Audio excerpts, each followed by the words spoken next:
United Nations Secretary General António Guterres has warned that development financing is stalling and called for resources to be mobilized for key sectors. Guterres addressed the fourth international conference on financing for development in Seville in Spain. But for a more in-depth look at this story, we're now joined by SABC News International Editor Sophie Mokoena. Sophie, a very good evening to you and a warm welcome to the late edition on SABC News. First of all, just how significant is this fourth international conference on financing for development in terms of, shaping the global financing agenda? And perhaps, Sophie, you could take us through the core message behind Secretary General Guterres' warning that development financing is stalling. It is a very important gathering because it comes at a time where the developing countries and the poorer countries are pushing for a better support, particularly from the financial institutions, the global financial institutions such as the World Bank and the IMF. The other important issue is funding of the development goals. We know that due to COVID-19, many countries will not meet the deadline in terms of addressing the goals, different goals. And therefore, there's a call for developed countries to assist developing nations and poorer countries. You also have a strong voice calling for cancellation of debt, particularly poorer nations, and also restructuring of debt for those countries who are able to pay but are squeezed at this moment. And therefore, there is also a call to help those countries. The other important issue is climate change. Yes. You know that climate change has become problematic, particularly in poorer countries and also in developing countries where mitigation is a challenge. And those countries, they need money to transit to cleaner energy. But unfortunately, we know that funding is not forthcoming. We have developed countries who have signed and made commitments in different forums, particularly during the climate change conferences in December.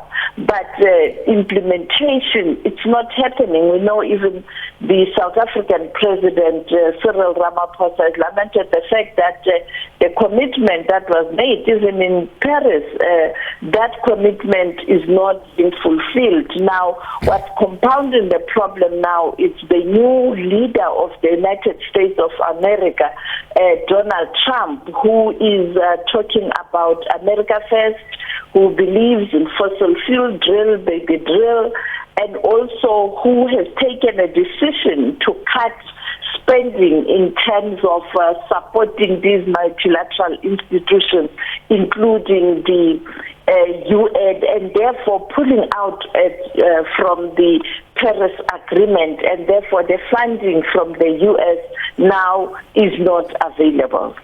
Sophie, in fact, I listened to Guterres addressing the Security Council in just over a week ago, saying that conflicts are proliferating and lasting longer. At the same time, the global economy is slowing.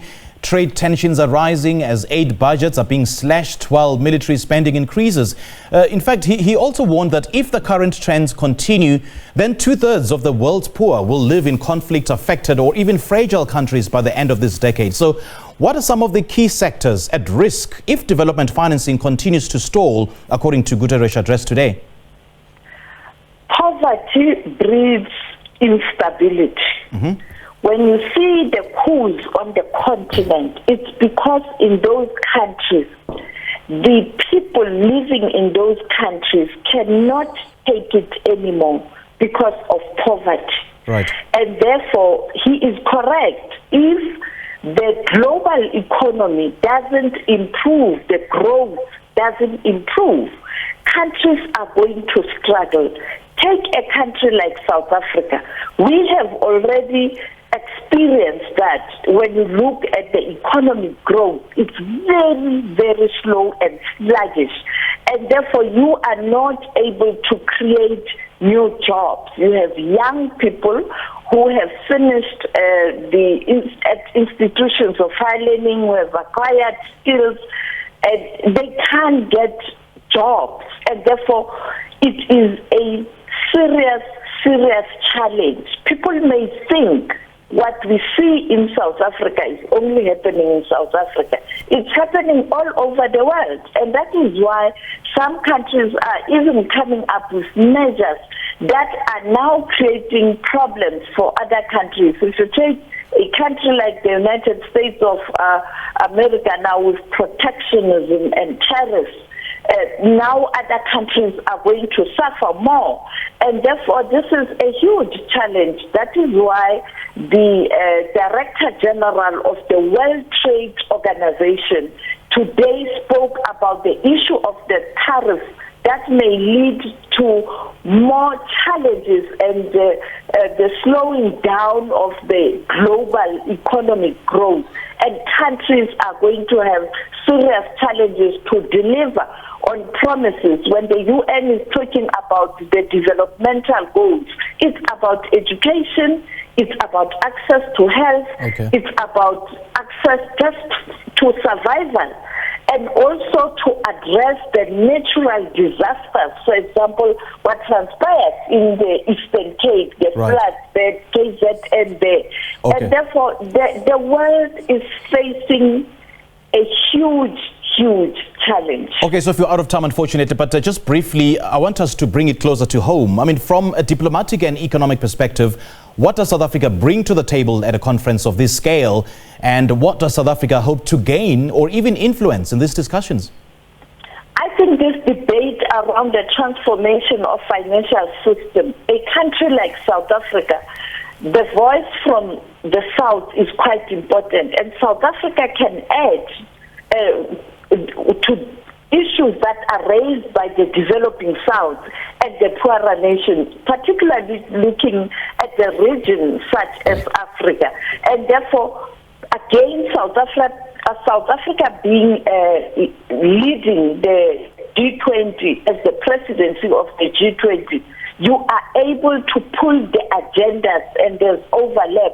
So that come December, when South Africa is hosting the G20, where you have these wealthy nations, you can push the outcomes of this summit to find expression in the discussions at the G20 here in South Africa. But not only that, this coming weekend at the BRICS summit in Brazil, the outcomes of that financial summit will also find expression in the discussions at the BRICS summit in Brazil, as we had Nihapuna talking about financing artificial intelligence, climate change, and therefore you have to have a unified position in different forums.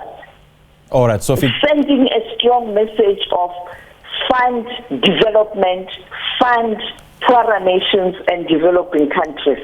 We are pressed for time, unfortunately, but then thank you so much for joining us, Sophie. That was SABC News International Editor Sophie Mokoena speaking to us about the UN Secretary General's address to the 4th International Conference on Financing for Development in Seville and Spain.